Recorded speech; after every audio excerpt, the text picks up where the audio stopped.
I heard the gate latch snap as I pressed filed across the complaint paper cracked louder than her heels ever did.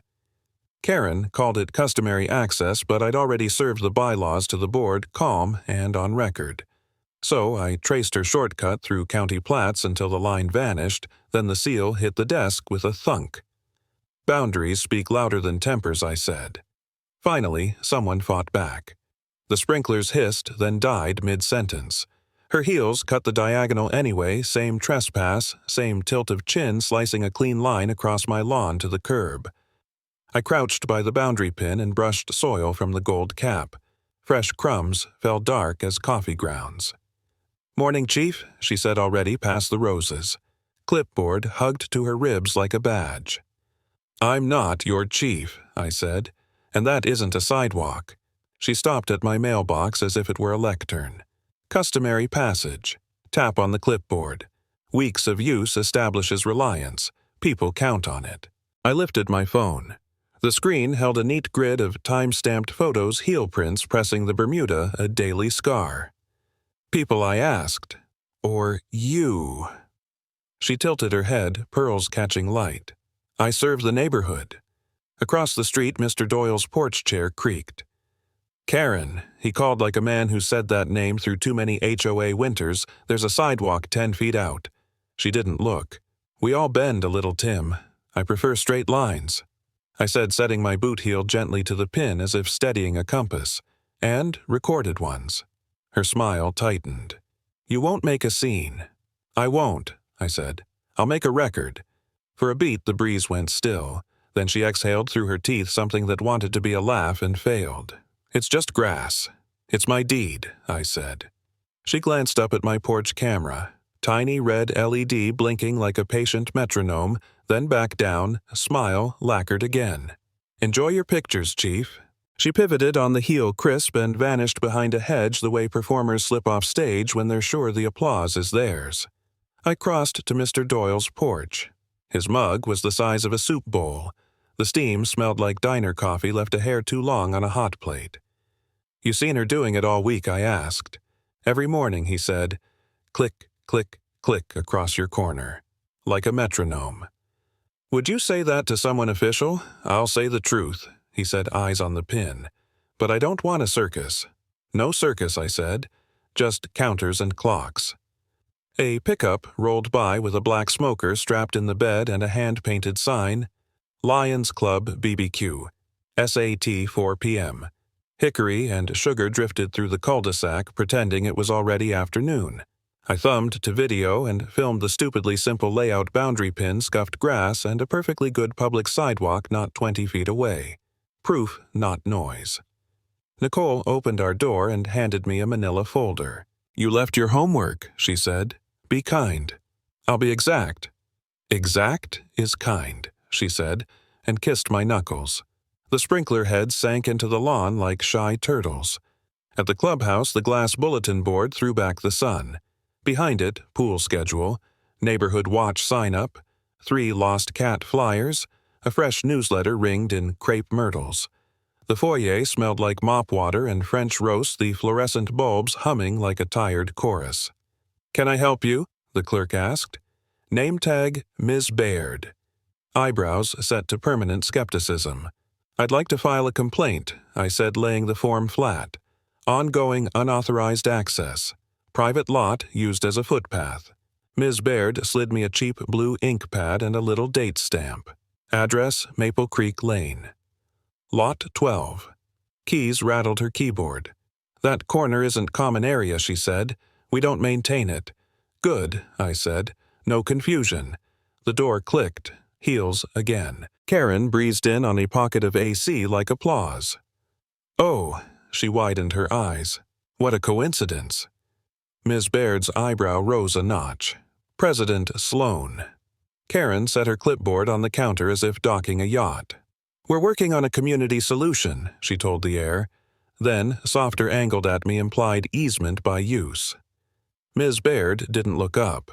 "That's not how easements are created," she said. "Not in this county." "It's common sense," Karen said. "He's blocking neighbors." "I'm blocking shortcuts," I said. "Sidewalk's right there." Miss Baird slid a coil-bound packet under the slot. Bylaws/covenants, common area map. Highlight relevant sections, return a copy. We log everything. Karen smiled with all her teeth. We'll handle this informally. We'll handle it officially, I said. She leaned an inch closer, perfume faint as a threat. You like paper? I like boundaries. Same thing to you, she said. Exactly, I said. A dad in flip-flops edged around us to squint at lane hours. In the distance, the pool gate beeped. Somewhere a coffee maker coughed. I flipped the packet to the index. Easements sat between dues and fences. The entries said, recorded grants revocations. Nothing for customary shortcut. Section Y asked. She shrugged, pearls still. I don't need one. That's the problem, I said. A potluck flyer slid off the bulletin and fluttered down. Ms. Baird stooped, pinned it back with the practiced grace of someone who knows thumbtacks outlive presidencies. I lifted my phone. Control isn't consent, I said steady. Her smile pinched. Don't be dramatic. I'm being specific. She tapped the counter. No one wants to be the guy who sues his street. I'm the guy who reads his deed, I said. Miss Baird slid me a second sheet, request for documents, and a ballpoint that scratched like a dull needle. Initial here for covenants and any recorded grants, she said. Per page fee applies. I'll pay, I said, initialing. Twice if it speeds anything. Fees are fixed, she said, tone dry as a file folder. Karen's phone buzzed. She pretended to read something important. Board meets Tuesday, she tossed over a shoulder. Bring whatever you think you have. I'll bring what the county has, I said. The fluorescent above us flickered once, twice, then steadied. The smoker truck whistled through its warped tailpipe outside. A kid in a ball cap streaked past the window, trailing fruit punch. This place was built for small lives and simple rules. We paid for that promise. Stamp it, Ms. Baird said, nudging the ink pad. I pressed the little date block, then centered the complaint and brought it down. The blue bled through just enough to look official. She followed with her counterstamp, straight down, firm. Received, 03-17. Karen's expression flickered a hairline crack. We're neighbors, she said softly. Be neighborly. Reading isn't rude, I said. She scoffed. Rules, she said as if it were a joke. Rules, I answered like a weight. I slid the complaint into the side slot of the glass case. Paper against glass made a low scratch like a safe door starting to think about opening. The time code sat there clean as a plumb line. Received 03-17. My palm hovered over the rubber stamp again. The ink pad shone a little blue and shallow as if it were a small pond that could drown a very small lie. For now, I said more to the stamp than to her and let my hand hang there one breath above the pad. Implied easement by use, she recited as if reading a spell. The clerk winced, eyes flicking from her clipboard to me. I slid my folder across the counter, clean, square, heavy. That's the phrase she's been chanting, I said. I'd like it logged. Karen adjusted her scarf. No need to escalate, Tim. We're neighbors. Ms. Baird's jaw worked once before she said, Please keep voices even. This is an administrative counter. The fluorescent overhead buzzed, then flickered once, twice as a sheet from my folder slipped to the floor. The hum filled the pause. A silent beat. Your paperwork, Ms. Baird said, bending to retrieve it. Still warm from the printer. I signed the top sheet. Formal complaint, I said. Ongoing trespass, unrecorded access. Karen leaned in. He's weaponizing paper. Ms. Baird looked up at her. Paper is the record, ma'am. Karen's mouth pinched. Policy is supposed to serve people. I looked at her. Policy isn't a shortcut. That landed. The clerk handed me the thick bylaws packet, edges curled from humidity, and a common area map marked with green highlighter. You can request digital copies, she said, or take these and return the set when you're done. Karen tapped her nails on the counter in tempo with the humming light. We already have this resolved in principle. Principals don't file records, I said. A small smile twitched at the clerk's mouth. Outside sunlight through the glass warped the paper edges like heat off asphalt. On the bulletin board, the BBQ schedule stapled crooked community watch sign-up and a note about the parking lot bench repaint. All normal. Everything pretending to be fine. Miss Baird slid a form across the counter. Sign this one, too, acknowledges receipt of the bylaws packet. Karen whispered just low enough, "You really want to live like this, counting footprints?" I uncapped my pen. "I just want them to stop." She laughed, quiet and sharp. "Then move." The ballpoint paused mid-stroke. "No," I said. "I'll stay and read." Ms. Baird stamped the page. Received 03-17. The ink shimmered like oil. Karen flinched a little at the sound. "You could have asked," she said almost softly. "I did?" I said. "You called it overreaction." "Still is," she muttered. I gathered my papers. "If you're so sure you won't mind me checking the county record." Her jaw worked. "Suit yourself." "I intend to." Outside, the air hit like a dryer vent. I sat on the parking lot bench, spreading the map on my knees. Fluorescent green lines snaked through the plat like veins. My lot 12 sat clean, bordered untouched. No dotted path, no easement, no customary passage. A kid wheeled by on a scooter holding a BBQ flyer. "You going Saturday?" "Mister?" "Maybe," I said. "Dad says they'll have ribs. Tell him, save me a seat." The kid nodded, vanished around the corner. I folded the map carefully, slid it back into the packet, and thumbed the edge of the stamp, received, 03-17. Proof of start, not victory. Inside, I heard the hum of the lights again, the slow rhythm of bureaucracy warming up for another round. "I'll read the county record myself," I said not loud, just enough for the words to stick. Henley slid a microfilm spool across the counter with 2 fingers and a nod. "You brought the right question," he said. "I brought the right pictures," I said, laying out the time-stamped prints like a hand of cards. "But the county has the answer I need." He tapped the edge of the photos, eyes steady. "Pictures get tempers up. Records settle them." He turned, unlocked the eye-level drawer, and lifted out the reader's lens like an optometrist about to measure patience.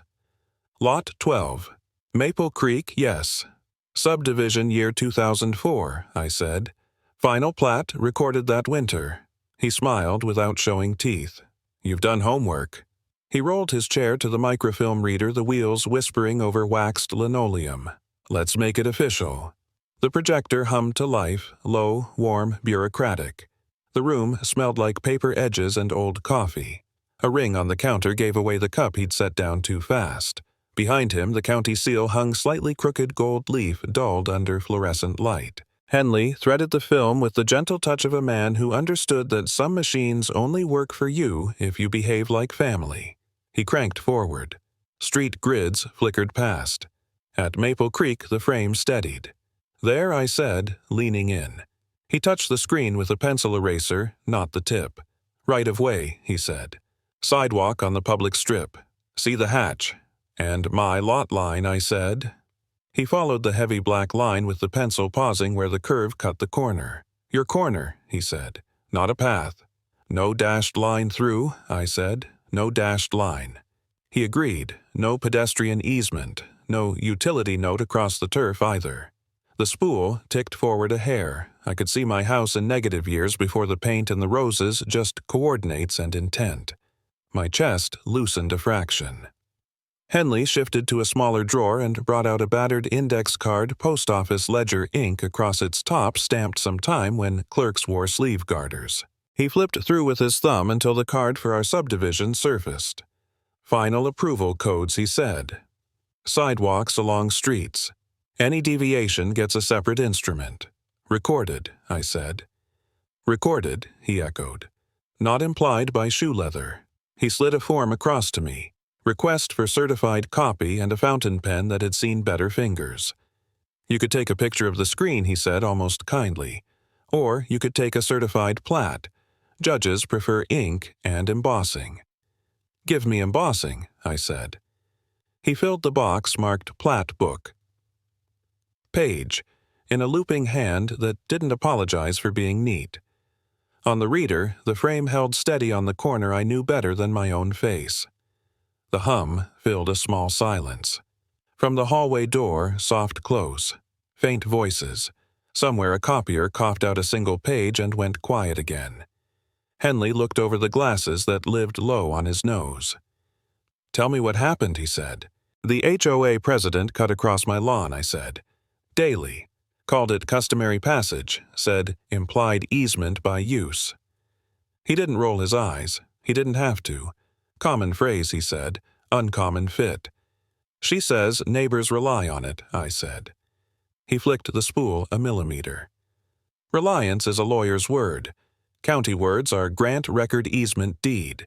You either have one or you don't. This one doesn't." He stood, moved to the back cabinet, and came out with a heavy binder whose spine had been repaired with gray tape. He laid it down with care. Stamp, thunk. The sound landed in the quiet like a gavel. He opened to a section marked with a blue ribbon. Easements, General Guidance. He tapped the margin. "You'll want to quote language, not feelings," he said. "The county likes verbs that left a trail." I took out my phone and photographed the page, then lowered the camera. "I'll order the certified copy," I said, "and a letter if it helps." "It does," he said. He produced a clean sheet with the county letterhead and the seal ghosted behind the text. Form letter. I fill the blanks. You pay the fee. You leave with something you can slide under a glass case.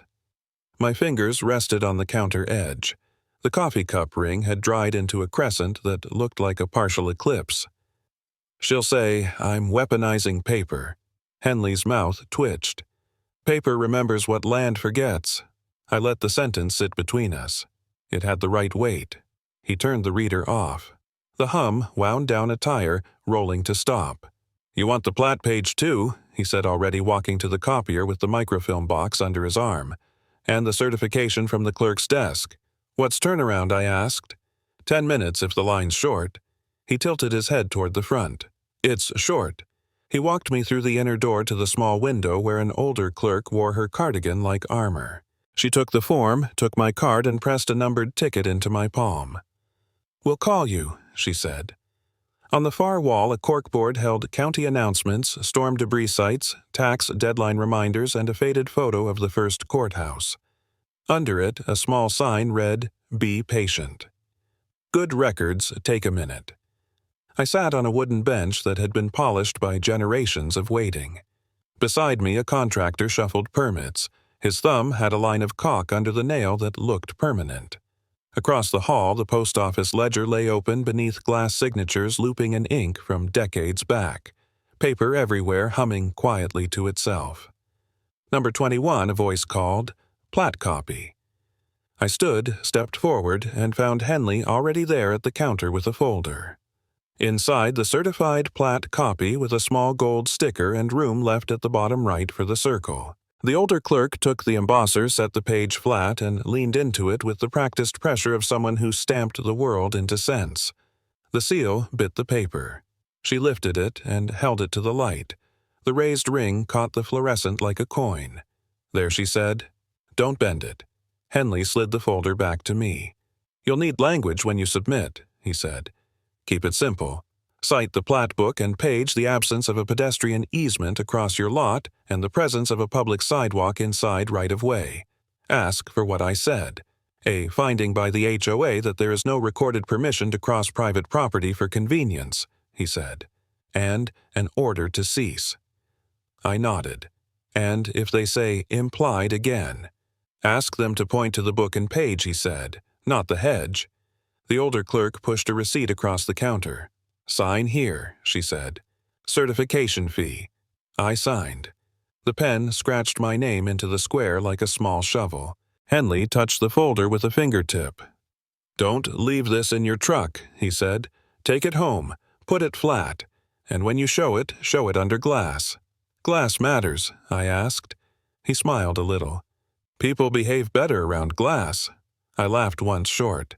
"You sound like you've seen a few meetings." "I've seen all of them," he said. We walked back past the microfilm room.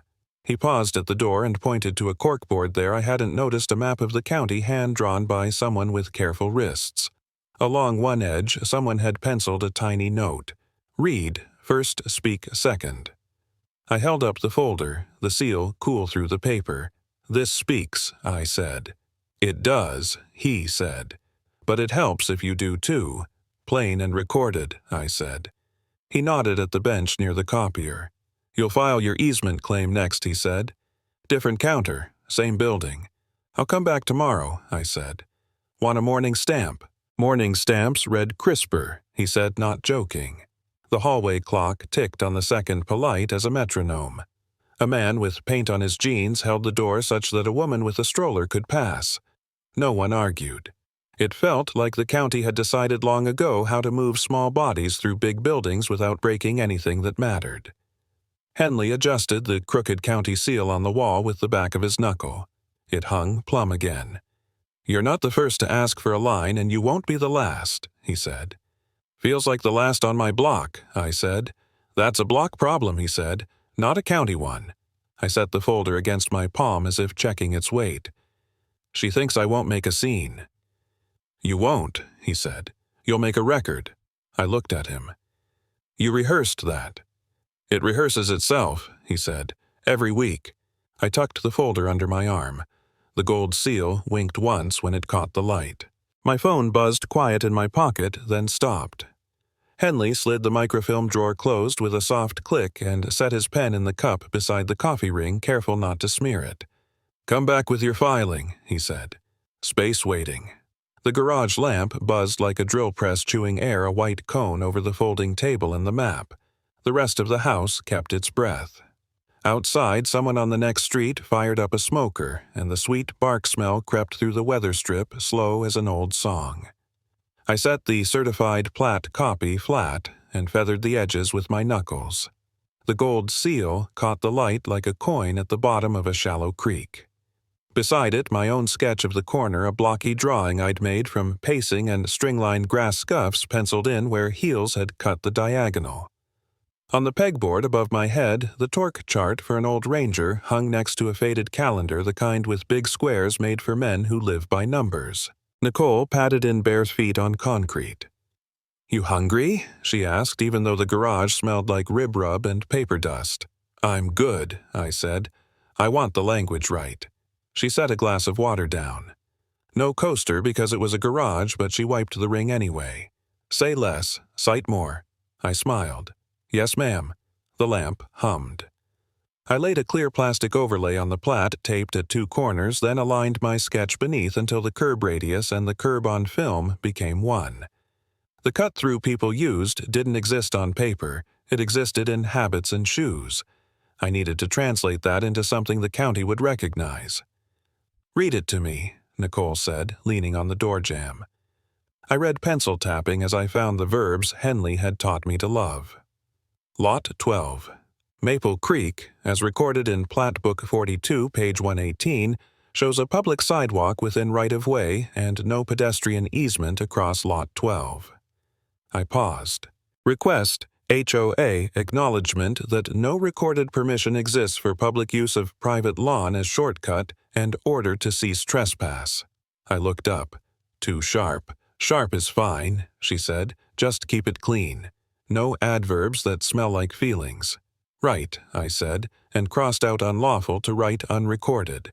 I kept the county seal visible at all times, like a talisman. The AC kicked on inside the house. A cool breath slipped under the door and across the back of my neck. I set the pen down for a beat, the tip resting on the margin. Silent beat. Nicole moved her finger along the clear overlay I'd taped. "Here," she said. "Your string line angle. It matches the plat curve exactly. If you drop that angle onto the right-of-way line there," she lowered her voice the way EMTs do when they see a fix no one else does. "It shows the shortest path is the sidewalk." I adjusted the overlay until the dotted curb radius kissed the corner of the box that marked my lot pin. The boundary pin in the drawing sat right where the survey said it should, not an inch into the public strip. I pressed the blade of a spare utility knife against the plastic and etched a hairline, a whisper cut. "Match," I said. Nicole stepped back. "It was always a match. You just needed it quiet." "Quiet keeps," I said. My phone buzzed on the workbench. Voicemail unknown. I put it on speaker. Karen's voice, bright as a porch light, nobody asked for. "You don't have to do this, Tim. A little common sense goes a long way. People cut corners, that's life.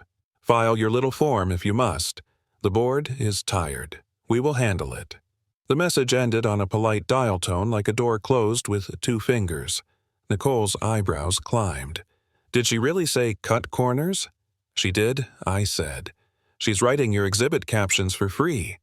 I slid the phone under the plat so the rectangle of black looked like a shadow cast by the gold seal. Then I pulled the easement claim form toward me, the county logo in the upper left boxed in blue. Boxes everywhere. Name, address, parcel, relief sought. I printed clearly the way you do on forms that will be scanned by machines and read by people who have busy days and thin patience. Under basis for claim, I wrote no recorded pedestrian easement across Lot 12. Public sidewalk present within right-of-way. See attached certified plat. Under requested action, I wrote board acknowledgement of absence of grant, cease and desist of shortcut across private lawn, posting of order. Nicole watched my pen the way she watches an EKG line steady after a scare. Don't add anything about feelings, she said. I'm not, I said. I'm adding verbs. From the book, she said. From the book. I reached up to the pegboard and pulled down a small brown stamped box I'd kept since I was a detective, the one that holds the rubber stamps no one admires but everyone obeys. Inside there was a tiny date stamper and a strip of fresh number bands I'd picked up at a supply store when the station went digital and nobody wanted ink anymore. I swapped the bands with a small click. The action felt like tuning a carb. Old habits, Nicole said. Old tools, I said. Still cut. I pressed the stamper into a shallow blue pad and brought it down on my own copy. The numbers sat clean. 3:17. Because I wanted it to rhyme with the HOA desk. My own counter, my own metronome. Precision is louder than pride, Nicole said. I nodded. That's the line. I assembled the packet easement claim form copy of the certified plat with the embossed circle cool under my fingers and a 1-page letter on our printer's best paper that just repeated what the plat already shouted. I slid everything into a county records envelope, the kind with the red string and scored corners so the flap lies flat, and pressed the metal clasp with my thumb. Outside, the smoker's lid clanged. A low murmur carried on the air, someone telling someone to quit peeking. Quiet fights block voices. This was the sound Karen said I wouldn't make public. She was right. I didn't want a scene. I wanted a record. My phone buzzed again. This time a voicemail from Henley, his voice even as a ledger line. When you file, ask them to initial the box for requested posting. It puts a clock on response. And don't let the form leave without a stamp you can read from across a room. I texted back, noted. Glass 2. He sent a thumbs up made of punctuation. I carried the packet to the kitchen table for a last pass under soft light. The wood had a small scar where a casserole dish once landed too hard on a Thanksgiving we don't talk about. I breathed once slow and read the letter out loud, hitting the noun square. Nicole corrected nothing. She just stood with her arms folded and listened like a witness. You're ready, she said. I'm ready, I said. You'll sleep, she asked. After it's filed. She tilted her head toward the front of the house. Put it by the door, she said. You'll trip over it otherwise. I took the envelope back to the garage and slid it into my old courier satchel, the one with the faint outline of a badge still imprinted inside from too many years of being ready. I set the satchel by the door and leaned it against the frame. The AC sighed again. I capped my pen and placed it on the table perpendicular to the plat like a T-square, then turned off the garage lamp. The cone of light disappeared. The seal glowed a last second and then became just paper again. In the hallway, the thermostat clicked. The house settled. Somewhere a stray dog barked twice and stopped.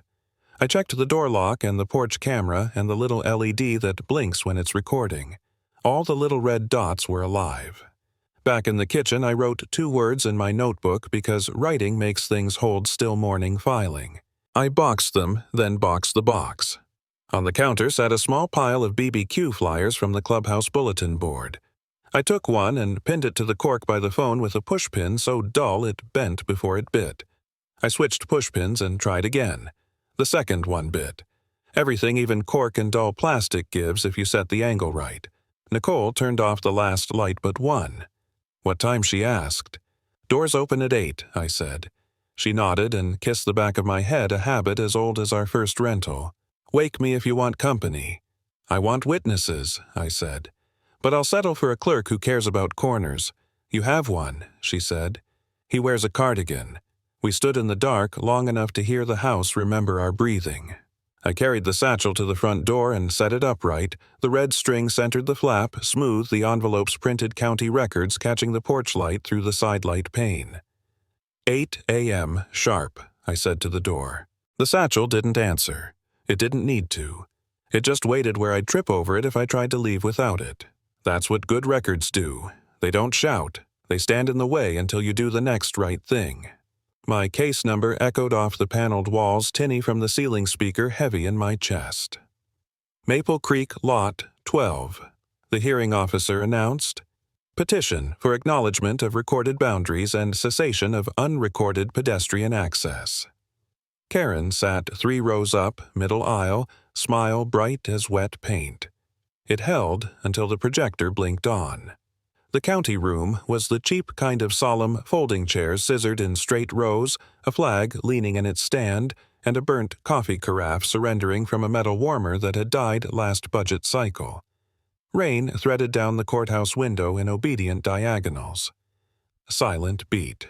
Appearances for the record, the officer said. Tim Anders, I said, standing. Petitioner. Homeowner, Lot 12. Karen Sloan, she said. Homeowners Association President. Henley sat against the back wall cardigan and calm. He raised 2 fingers in a little hello, then lowered them to his folder. The officer motioned me forward. Your exhibits. I set the stack carefully on the table where the projector waited like an old dog hoping to be useful. Exhibit A, I said, sliding the sleeve under glass. Certified plat copy. Plat Book 42, page 118, with embossed seal. The projector lit the wall with clean lines and square corners. My lot, a rectangle with radius at the curb, sat where paper had pinned it years ago. The gold circle gleamed on the table edge like a quiet moon. Karen leaned toward her attorney today. It was just a board member with a good blazer and whispered something shaped like overreach. Exhibit B, I said. Affidavit of County Records Archivist Henley McCrae, attesting no pedestrian easement recorded across Lot 12. It references the plat book and page and the index card for sidewalk right-of-way. I handed up the notarized page. The hearing officer skimmed. The seal impression caught a strip of fluorescent and turned silver. Exhibit C, I said, keeping my voice level. Voicemail record dated yesterday. From Ms. Sloan to me. Offered without comment, but noting the phrase cut corners and handle it. Karen's smile twitched, then fastened back in place. Out of context, she said, already half rising. You'll have a turn, the officer said mildly. He nodded to the projector. Show me what you think matters. I took the metal pointer and tapped the heavy lot line. The county recorded a sidewalk inside the public right-of-way, I said. That's where feet belong. There's no dashed line through my property, no grant, no notation, no instrument. The only path across my lawn is habit. Henley's affidavit lay on the table like a brick with corners. The hearing officer set his fingers on it and felt the paper as if weight could be read through skin. Karen stood when it became her turn. She planted her hands on the back of an empty chair like it was a podium. This is overblown, she said. We're talking about neighbors saving steps on a corner. The community relies on reliance, the officer said without looking at her as a contract word. We are in a records room. Her jaw shifted, smile staying. We act for the good of the neighborhood. Then point me to the page, he said. I'm happy to be shown wrong. She looked at the projected plat, then at the room. For a flicker she seemed to study the flag as if it might lend an answer. I tapped the round emboss on the corner of Exhibit A. This isn't a feeling, I said. It's a boundary. From the back, Henley cleared his throat. If it helps, he said when the officer nodded. He stood and didn't bother with the microphone. I, Henley McCrae, keep the plat books for this county. I searched indexes for recorded pedestrian easements over petitioner's lot. There are none. Sidewalks are recorded in right-of-way. Any deviation is by written instrument. We have no such instrument. He raised a palm. That's my oath, filed and stamped. The officer checked the affidavit again, then set it down with care. Thunder leaned on the glass and rolled away. Karen moved to the aisle. Folks have walked that corner for months. An implied easement is not created by a spring, Henley said, still standing. Not in this county, and not for convenience. I drew breath, then kept my hands loose on the table so they didn't betray the relief trying to rise. I'm not asking for penalties, I said to the officer. I'm asking for acknowledgement. That there is no public right to cut my lawn, and I'm asking for an order to post notice so neighbors aren't set up to fail. Karen laughed dry. You're weaponizing paper. I looked at the wall where my corner sat, clean under the projector's square light. Paper outlives noise, I said. A few heads turned. The line hung there simple as a plum. The officer clicked his pen once.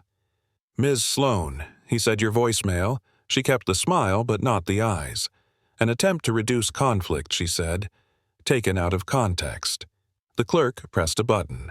The voicemail filled the room, Karen's voice bright and managerial. You don't have to do this, Tim. People cut corners. That's life. File your little form if you must. The board is tired. We will handle it. The last sentence landed like a lid put on a box that wasn't hers. The officer let the silence sit a second. Rain traced a slower line down the glass. I'm going to read into the record, he said, and then I'm going to rule. He turned to his stack and found his place with a blue post-it. Findings, he said, eyes on the words, but voice for the room.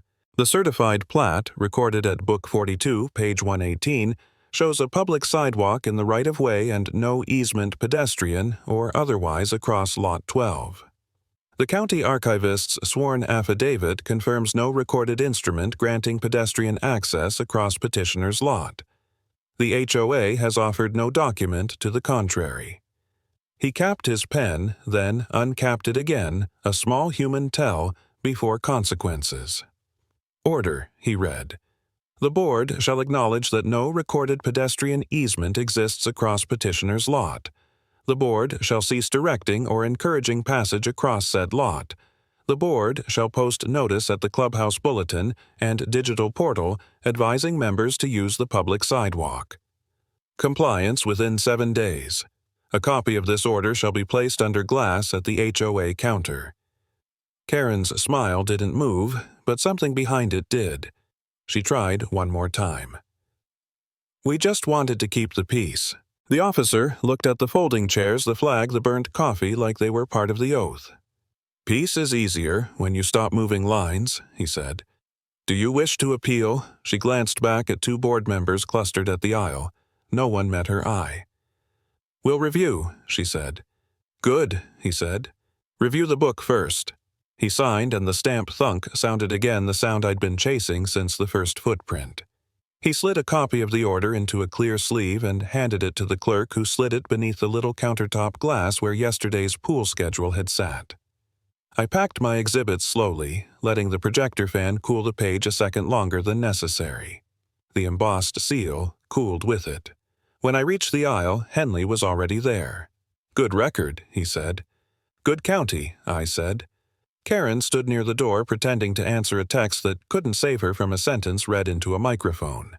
As I passed, she lifted her chin. You've made enemies, she murmured. No, I said. I've made expectations. The doors opened on air that smelled like rain and asphalt. I stepped into the hall, the order under my arm in its sleeve, my name on it like a gate that finally closed the way the survey said it should. A voice from the row behind me, low and steady, cut through the shuffle of chairs. Finally, someone fought back. I didn't turn. I didn't need to. The sentence was for the record, too. A knuckle tapped the wood 2 patient beats. When I opened the door, the county deputy had an envelope tucked under his palm and the look of a man who's walked a lot of porches without raising his voice. He slid it over the threshold. "Order for you, and one for them," he said. "You did this by the book." "I tried," I said. He tipped his hat toward the cul-de-sac. "Most folks try shortcuts," he said. "Shortcuts make paperwork later." Nicole leaned against the hall arch, arms folded. "Is it done?" "Close," I said. The deputy tapped the envelope. County Order 412-7 showed through the window like a coin under frost. "They'll post it at the clubhouse within 7 days," he said. "Judge liked your exhibits, liked the seal. Henley does steady work," I said. "Henley keeps us honest," he said. "You want an escort for the posting? I'll take a clerk with a key," I said. He smiled. "Both work." He pointed to the second envelope. "That's your copy for the fridge or the glass." "Glass is better." "Glass it is," I said. He shifted his boot on the mat and cleared his throat like he had one more line to deliver. "You did this by the book," he repeated, almost proud. Then, "Have a good evening, sir." "Deputy," I said with the thanks he'd hear. He walked back down the path, radio crackling something dull, and drove off without a siren. The porch quiet filled in behind him. Nicole touched the window on the envelope. "Want me to frame it? After we post theirs," I said. "Order first. Framing after." We drove over at sunset when the clubhouse lot turned pink and every chrome bumper caught a halo. The flag on the pole by the entrance unfurled and snapped, then hung lazy again. The air tasted like someone's potluck baked beans and brown sugar drifting out of the rec room. From the far pavilion, laughter, a folding table being unfolded, the soft squeak of metal on metal. Inside the lobby, fluorescents were still humming from the afternoon. Ms. Baird stood behind the counter with a ring of keys like a janitor's rosary. She lifted them by the fob and let them settle like chimes. "You brought your order?" she asked. I slid it to her. "For the board and the portal," I said, "and the glass." Karen's 2 bored allies hugged the far wall pretending to read the lost cat posters. They didn't have questions or answers. Ms. Baird examined the seal with 2 fingers. "Raised clean," she said. Clerk leaned into it. "She did, I said." "Good," she said. "People behave better around glass." She pulled the small brass key for the bulletin case, tilted it until the tiny cuts caught the light, and unlocked the hinge. The glass swung out with the quiet elegance of a drawer that has known only careful hands. A draft pressed through the opening. The corner of a pool schedule lifted and fell. I handed her a clear sleeve. "Let this do the talking," I said. She slid the county order for 12-07 into the sleeve, squared the top edge with the frame, and smoothed the plastic until air bubbles fled. Then she reached under the counter for a red-bordered label that said, "Order read before entry," and fixed it above the sleeve with 2 thumbtacks set like eyes. "Want to say a few words?" she asked. "I'll say 3, I said. "Use." The sidewalk. That earned the first honest grin I'd seen here all month. Karen arrived as if she'd only just remembered the address. She paused in the doorway, saw the glass, saw the stamp, and composed her face like a tired actress remembering which scene she was in. "Evening," she said to no one. "We were going to post tomorrow." "You're early," I said. "That's good." She looked at the order without getting close enough to blur it. "We serve the community," she said as if narration could change ink. "Then start with the book," I said. Ms. Baird slid the glass shut and turned the key. Silent beat. Outside, a gust tugged the exterior corkboard and made the taped flyers pant like small flags. The wind flapped the order sheet we taped to the outside door for those who prefer to avoid lobbies. The paper breathed. The law didn't. Karen angled toward me. "You satisfied? Now I'm steady now," I said. "The corner's steady, too." She lowered her voice until it could pass as concern. "You understand, there will be talk." "There's always talk," I said. "Now they'll have words to read while they do it." One of the board members cleared his throat. "We'll upload," he said. "Portal before morning." "Upload now," Ms. Baird said. "Take a picture under the glass so the glare proves it's real." He fumbled with his phone and obeyed. The picture caught the seal and a sliver of flag outside. It would do. From the rec room came the clink of serving spoons against aluminum trays. Someone carried in a casserole.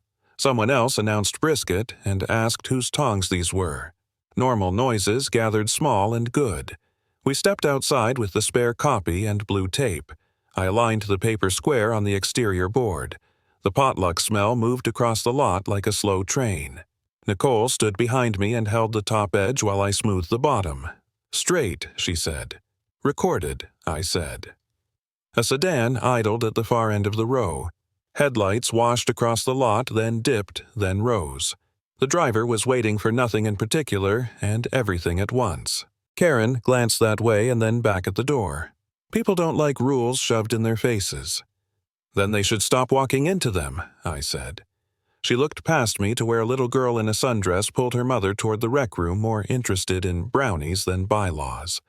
Karen composed another sentence and then let it fall. She didn't have a good one. Ms. Baird pressed a second notice label under the taped copy. "Portal will mirror this," she said.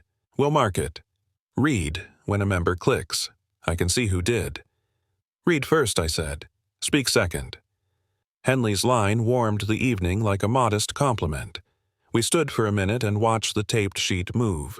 The wind tested the corners and gave up. The tape held. Under the lobby lights, the seal's raised ring made a soft shadow that didn't move at all. The deputy rolled up again, coasting in without hurry. He stepped out and tipped his hat at Ms. Baird, then at me. "Good night for posting," he said. "It is," I said. He nodded at the taped copy. "Mind if I read it into my notebook? Helps when folks call." "Take it," Ms. Baird said and slid him a photocopy. We posted under glass. He read the first line and whistled. 7 days, he said. "That clock is honest." Karen put on her public smile. "We comply," she said. "We'll see the deputy," said cheer still in his voice. A couple of neighbors wandered up, paper plates in hand. Mr. Doyle pointed at the order and then at the corner of my lawn visible between hedges. "Does that mean—" "It means the sidewalk was always the path," I said. "Now it's written." He nodded, plate balanced in one palm. "Good," he said. My wife was tired of the dust. A whisper trailed behind us from a pair of younger board members stuck in the doorway. "He made it official," one said. He didn't yell. "Yelling is for people without exhibits," the other said. I heard Karen breathe through her nose. A car door clicked a small surrender. Nicole touched my elbow. "Let's go home," she said. "We'll hang our copy in the hall for now." "In glass," I said. "In glass," she echoed. The deputy tucked his notebook away. He gave the taped sheet a little salute and turned to go. "You did this by the book," he said again, as if that were the whole story and the best part. We walked to our truck. The sunset had gone mauve at the edges, the flag barely moving now. The clubhouse door shut behind us with an easy latch, and the order under glass kept being the order under glass. At the end of the lot, the sedan turned. The beams reached for the board and found it pouring light over the county order HOA 12-E07 until the seal shone like a small coin at the bottom of a clear stream. The driver idled a moment, headlights bathing the posting. You could read every word from the pavement. We stood there with the smell of beans and smoke and paper glue, and in the white of those lights the copy looked stronger than it had under the fluorescence. Not louder, just steadier, like the corner. The beams lifted, drifted, and held. In the glow, the line that mattered most was the one we'd all been pretending was debatable. Now it wasn't. It was pinned. I didn't say anything profound. I didn't need to. The light did the part I couldn't. It washed the order, and what it said washed back. We'd taken it back legally. Same flag, different tone. It lifted once over the clubhouse door, then rested like it had finally found the right breeze. Inside, my name was on every lip, but not sharp this time, just present like a label that fit. The lobby smelled like floor cleaner and coffee. A church flyer shared a tack with the BBQ schedule.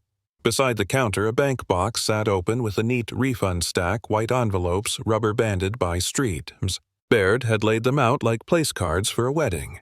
In the hall, the coffee urn hissed. Cups clicked. People filed to seats slower than usual, not to stall, just to look. The order, read before entry label, stared from under glass. The stamp circle threw a soft shadow. Nobody argued with the seal. Karen sat in the second row, hands folded, a smaller idea than last week. 2 board members flanked her, faces arranged for neutral. Henley stood by the wall with a slim document mailer tucked under one arm, cardigan buttoned to the second from top like always. Ms. Baird tapped the mic. "We'll begin," she said, voice steady. "Agenda is posted. First item is acceptance of the county order and acknowledgement of recorded boundaries." She nodded at me. I didn't stand. I just turned my order copy face up on my lap. "Any objection?" she asked. A hum. Then nothing. "Recorded," she said, and wrote it. Silent beat the kind that pulls a room taut and then lets it breathe. The first cautious clapping started in the back and rolled forward. It wasn't loud. It didn't need to be. Applause finished like a sentence you knew the end of. "Next," she said. "Resignation." Karen rose. She straightened the edge of her blazer the way people do when they're buying time. "For the good of the community," she said, "I tender my resignation as president effective at the conclusion of this meeting." No gasp. We'd run out of those last week. A man on the aisle lifted his hand. "Move to accept." Second came from the back. "All in favor?" Ms. Baird asked. Hands rose like a field finding wind. "Opposed?" 2 half-raised palms hovered, then hid. "Motion carries," she said. Her pen didn't hesitate. The sound of the stroke was small and absolute, a gate closing in ink. Karen sat. For a second she looked 10 years older and 2 inches shorter. She kept her eyes on the refund stack as if subtraction could be reversed by staring. "Next item," Ms. Baird said. "Special assessments review and remedy." She lifted the bank box lid. "We have reimbursement checks for improper lawn citations and shortcut wear and tear fees. Names are listed by lot number. Please sign the ledger." A ripple moved through the room. Paper carried it. Mr. Doyle stood. "We used to think rules were just moods," he said. "I like pages better." "Pages age better," Henley said, half-smile showing. Miss Baird held up the first envelope, the rubber band making a quiet snap. "Lot 12, she read. "Refund of administrative fees." She didn't look at me. She didn't need to. She set it aside and kept going. The stack thinned. Shoulders did too. "Next," she said, "amendment to bylaws, clarify use of right-of-way, and prohibit board direction of foot traffic across private property. Draft is posted, and language is from county guidance." Motion to adopt. "Move," someone said. Second, from 3 different corners, all in favor. Hands again. More of them, and quicker. The flag in the corner lifted once. Recorded. "Rules, remember who enforces them," Ms. Baird said, mostly to the minutes but a little to the air. She turned a page. Open floor. A man in a contractor shirt raised 2 fingers. "We could set pavers along the inside of the sidewalk on that corner," he said. "Make the right path feel like the easier one." "Volunteer list at the back," Ms. Baird said. "Tools Saturday. Bring a rake." A woman with a stroller nodded at me. "I'm sorry we kept stepping there," she said. "I thought it was fine." "It's fine now," I said. "We've got a map." An older neighbor cleared his throat. "I was told by email to cut through when the sidewalk froze," he said. "Said it was authorized for winter." "That's still a thing." Henley lifted his chin an inch. "There's no season in the book," he said. "We'll rescind those emails," Ms. Baird said, writing. "Portal will note it. We'll pin the order and the amended section." Karen stood not to fight just because sitting felt like surrender and standing felt like remembering how to be a person. "I never meant harm," she said. "I wanted efficiency." Efficiency cut ruts, Mr. Doyle said, not unkind. Karen opened her mouth and then closed it. She looked toward the lobby glass. The order looked back. A child whispered stage loud, "That's the paper that won." Nicole squeezed my hand, once a quiet note-taking. "It didn't win," I murmured. "It settled." "Settling feels good," she said. Henley checked his watch, then stepped to the front. He produced the slim document mailer and set it on the table beside the mic. The flap was sealed with the county's thin red tape. "For the HOA's records," he said. "Clerk's certified copy of the order and the amended bylaws you just adopted, plus the affidavit. Indexed and tabbed. Keep this under glass top shelf." "Accepted," Ms. Baird said. "Thank you." He nodded, then looked at me. "You'll want your stamped correspondence back," he said, "and a receipt for what you started." I stood. "Henley," I said. He slid a smaller envelope from the mailer, the old-style kind with a string tie. He laid it in my hand like a tool passed across a hood. The red tape stripe glowed thinly. The weight said done. "Come next month," he said. "We'll have the sidewalk pavers on the agenda, and a line item about keys, who has them, and why." "Keys," I said. "Keys tell stories," he said. Applause came again, cleaner now, the kind that starts on its own without anyone looking to see who claps first. Silent beat before it, then the sound. People turned their chairs toward each other, not to argue, just to plan. The coffee urn hissed its last. Someone refilled it without being asked. Ms. Baird closed the bank box and snapped the metal ears down. "Meeting adjourned," she said. On our way out, a neighbor in a ball cap pointed at the glass. "Good to see it there," he said. "Better than the pool schedule." "It'll help the pool schedule," I said. "Keeps people on the right path." He laughed. "Fair." At the door, the flag nodded us past. The sky had the clean look it gets the evening after a rain, edges sharpened sound carrying farther. I could smell casserole through the crack and fresh-cut grass beyond the lot. People were talking in small groups with their bodies turned inward, not away. Henley waited by the threshold where the light changed. He held the sealed envelope between two fingers, then tipped it forward into my palm. "Return to sender," he said soft. Filed and found. The tape caught the light. Cliffhanger. Henley hands the sealed record back. The flap kissed my skin, cool and official, as if the county had reached out a hand and placed the next hour gently where it belonged. The grass had grown back a clean stitch where the shortcut used to bite. Morning light laid a ruler across the corner and found no ruts, just green. I stepped onto the porch with a mug that still steamed. The mailbox flag was down. Mr. Doyle waved from his driveway with a rake on one forearm. Nicole slid the screen open and set a second mug on the rail. "Looks right," she said. "It reads right," I said. A breeze moved through the yard and lifted the edge of the doormat. Silent beat. Down the block a mower coughed, then settled. At the base of the corner post the new pin cap glinted brass over steel letters crisp. I knelt and pressed a thumb along the rim. The old cap had been scuffed smooth by heels. This one still had edges like a coin just freed. Nicole held out a small envelope. "County records my name," typed neat. It came with the 8 o'clock, she said. Henley's handwriting on the sticky. I opened it with my pocket knife and slid the letter free. "Read it," Nicole said. "Recorded easement letter," I read. "A search of plats, deeds, and right-of-way instruments shows no pedestrian easement recorded across Lot 12. The order acknowledging same has been indexed and posted per Payage 12-07. See Book 42, page 118. Clerk initialed." Nicole smiled. "Frame for the hallway." "After coffee," I said. We walked the line together slow. The grass had a faint seam where soil had been dressed. On the sidewalk a child's chalk arrow pointed the right way, stubby and bright. Mr. Doyle crossed the street with the rake like a flag at ease. "Looks better," he said. "Corner's honest," I said. He tapped the new pin cap with the rake, a ceremonial clink. "Pretty hat for a pin. It's a reminder," I said. We watched nothing dramatic happen. No one cut across. A jogger took the curve the long way and nodded. Nicole nudged me with the letter. "You going to sign the receipt?" I took the pen from behind my ear. "Always," I said. I signed the clerk's green slip and taped it behind the letter. Small rituals make big things hold. A dog collar jingled, then fell quiet. A minivan eased past. A hand lifted from the driver's seat in a wave that expected one back. I lifted mine.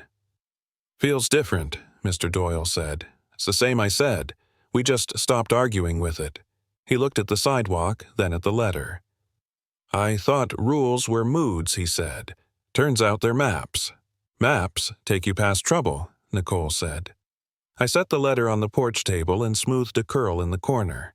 The embossed seal left a faint round shadow.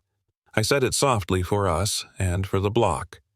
Peace is proof served quiet. The mailbox flag lifted with a soft squeak when the carrier stopped by, then fell with a click. He tipped 2 fingers off his cap toward the corner and kept walking. Across the way, Karen stepped out, saw the pin cap shine, and didn't leave her curb. She raised a hand, half wave, half truce, and went inside. I let the moment be what it was, not a victory lap, just a correction set. Nicole brought out a small frame we'd kept empty for a year.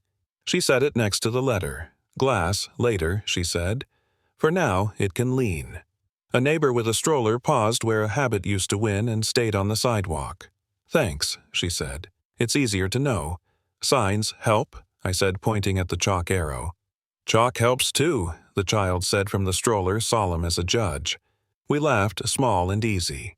I took one last look at the grass. What had been a scar was back to yard. The wind moved the blades one way and then back. In the kitchen, the timer beeped once and stopped. Let's hang it, Nicole said. We set the frame on the hall table.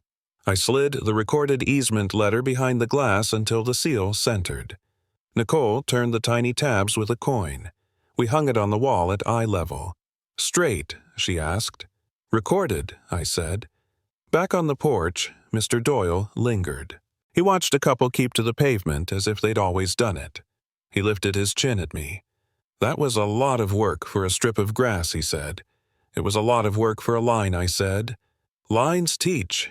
People remember, he nodded. They will now. We stood together, the morning settling into its regular shape. The neighbor wave made its usual circuit. The flag didn't need to prove anything. Mr. Doyle took a step toward his driveway, then turned a grin working across his face. He gave the pin cap one more tap with the rake like a bell rung gently at the end of a service. Finally, someone fought back, he said. I lifted my mug. We just filed, I said. The ground did the rest. The seal on the letter caught the morning light, a small sun pressed into paper. My porch coffee cooled as the flag shifted above the mailbox and the yard stood whole again. The boundary pin gleamed where footprints used to cut proof that a quiet record can outlast noise. What began as anger turned into order, and order brought calm, not silence, but balance. Peace is proof served quiet. Laws may take pages, but fairness fits in a square of grass. Finally, someone fought back. Share your HOA story below your map might help someone redraw theirs.